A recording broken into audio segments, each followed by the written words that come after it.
أعوذ بالله من الشيطان الرجيم.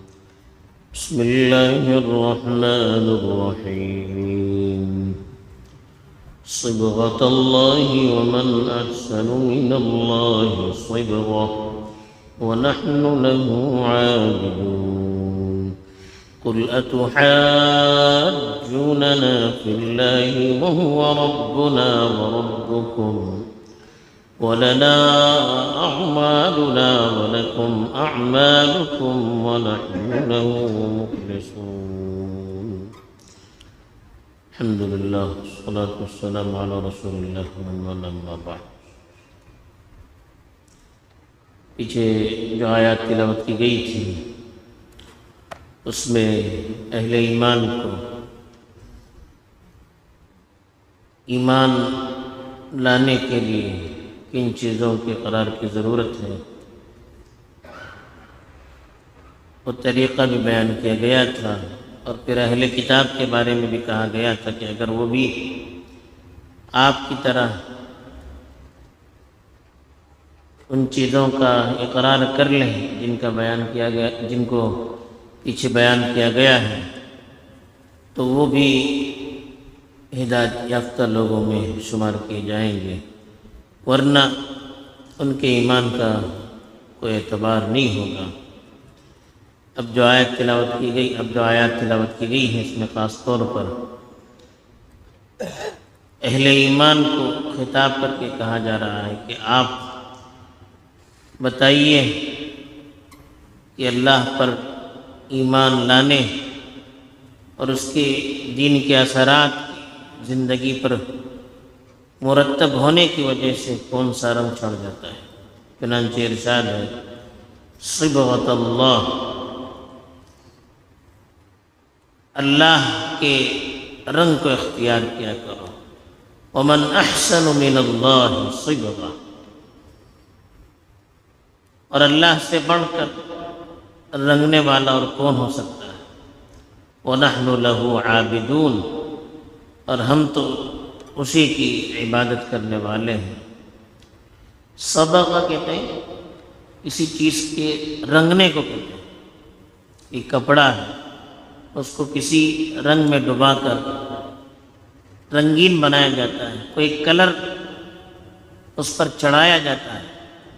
تو جب وہ کلر چڑھایا جاتا ہے تو پھر جو کلر چڑھایا جائے وہی کلر اس کے اندر اصل بن جاتا ہے، حقیقت بن جاتا ہے. وہ کلر پھر اڑتا نہیں ہے، پھر اس کپڑے کو اسی رنگ اور اسی کلر کا لوگ کہتے ہیں. ایسے ہی آدمی جب ایمان لے آتا ہے، ایمان کی حقیقت دل میں اتر جاتی ہے اور دینی احکام میں اپنے آپ کو رنگنے کی جب وہ کوشش کرتا ہے تو اس پر بھی ایک رنگ چھڑ جاتا ہے، وہ ہے خدائی رنگ. دل میں جب ایمان اترتا ہے تو دل کے اندر سے شرک اور غیر اللہ کے جو بھی رسم و رواج ہوتے ہیں، جو بھی عقائد ہوتے ہیں، وہ دھل جاتے ہیں، اور اس کی جگہ پر اللہ کا نور اور اللہ کی وحدانیت اور توحید کا رنگ چڑھ جاتا ہے. اور اس دل کے منور ہونے سے آدمی کی زندگی پر بھی اس کے اثرات پڑتے ہیں، اس کے اعمال پر، اس کے اخلاق پر، اس کے کردار پر سب وہی رنگ چھڑ جاتا ہے. پھر وہ آدمی دوسروں سے ممتاز ہو جاتا ہے. اسی کو کہتے ہیں کہ اللہ کا رنگ، یعنی اللہ کے دین کے اثرات جب دل کے اندر داخل ہو جاتے ہیں تو بدن پر بھی وہ رنگ چڑھ جاتا ہے، اعمال سے بھی وہی چیزیں ظاہر ہو جاتی ہیں. اسی کو اللہ تعالیٰ نے فرمایا کہ صبغۃ اللہ، آپ پر جو رنگ چڑھا ہوا ہے آپ بتائیے کہ یہ اللہ کا رنگ. کیونکہ یہودیوں میں بھی عیسائیت سے پہلے یہ رواج تھا کہ جب بھی کوئی یہودی بنتا تو خاص طریقے پر اس کو غسل کروایا جاتا تھا، اور غسل کروانے کے بعد اس کو یہودیت میں شامل کیا جاتا تھا. گویا وہ گنہگار تھا، غسل کرنے کی وجہ سے اس کا گناہ دھل گیا، اب وہ یہودی مذہب کے اختیار کرنے کا لائق بن چکا. عیسائیوں میں تو اب بھی ہے، جس کو بپتسمہ کہتے ہیں، ایک خاص طریقے پر خاص قسم کے پانی میں ان کو غسل کروایا جاتا ہے. جو بھی عیسائی بنتا ہے پھر اس کے بعد اس کو عیسائی سمجھا جاتا ہے. گویا کہ وہ پانی ایسا ہے جس پہ غسل کرنے سے اس کے گناہ جڑ جاتے ہیں. بلکہ یہاں تک بچہ پیدا ہوتا ہے تو ان کا یہاں عقیدہ یہ ہے کہ ہر بچہ گنہگار پیدا ہوتا ہے. جب تک اس کو اس خاص پانی سے خاص طریقے پر غسل نہیں دیا جاتا تب تک اس کو پاک صاف شمار نہیں کیا جاتا ہے. تو اس کو غسل دیتے ہیں تب وہ عیسائی بھی بن جاتا ہے اور گناہوں سے پاک اور صاف ہو جاتا ہے.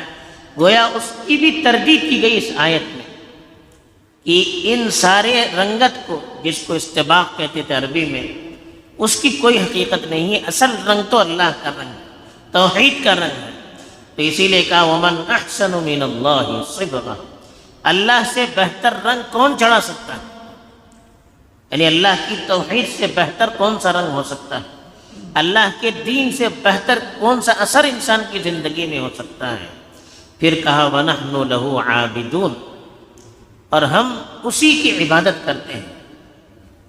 صرف اللہ کی توحید کا اقرار کر کے ہم خاموش نہیں رہتے ہیں یا اپنی منمانی نہیں کرتے ہیں، بلکہ ہم تو صرف اور صرف اللہ کی عبادت کرتے ہیں. ایسا نہیں کہ ہم اللہ کا اقرار کریں اور عملی زندگی میں اس کے ساتھ دوسروں کو بھی شریک کریں. جیسے یہودی حضرت عزیر کو اللہ کا بیٹا مانتے تھے، عیسائی حضرت عیسیٰ کو اللہ کا بیٹا مانتے تھے اور اللہ کے ساتھ عبادت میں ان کو بھی شریک کرتے تھے. یا مکے کے مشرک اپنے آپ کو ابراہیمی نسل سے منسوب کرتے تھے، ابراہیمی دین کا اپنے آپ کو وارث کہتے تھے اور اللہ کو بھی مانتے تھے، لیکن اللہ کے ساتھ عبادت میں دوسروں کو شریک کرتے تھے. ہمارا ایسا مسلک نہیں ہے، ہمارا وہ عقیدہ نہیں ہے، ہمارا یہ طریقہ کار نہیں ہے، بلکہ ہم توحید کا اقرار بھی کرتے ہیں اور عبادت بھی صرف اور صرف اللہ ہی کی کرتے ہیں. اور یہی توحید کے دل میں اترنے کا اثر ہوتا ہے، اس کی نشانی ہوتی ہے. توحید کا رنگ چڑھ گیا، اللہ کے رنگ میں بندہ رنگ گیا، اس کی نشانی یہ ہوتی ہے کہ انسان کی پھر زندگی اللہ کے تابع ہو جاتی ہے، اللہ کے احکام کے تابع ہو جاتی ہے. پھر وہ اپنی منمانی نہیں کرتا، اللہ کے ساتھ کسی کو شریک نہیں کرتا، بلکہ جو بھی ہے وہ اللہ کے احکام اور شریعت کی رہنمائی میں اس کا عمل ہوتا ہے اور اسی کے مطابق اس کی زندگی گزرتی ہے. اسی کو کہا کہ وَنَحْنُ لَهُ عَابِدُونَ، یہی ہم اللہ ہی کی عبادت کرتے ہیں اور اسی کی اطاعت اور فرما برداری کرتے ہیں، اسی کے غلامی میں ہم اپنے آپ کو داخل کرتے ہیں. یہی توحید کا وہ رنگ ہے جس رنگ کو اختیار کرنے کی ہمیں بھی دعوت دی گئی ہے.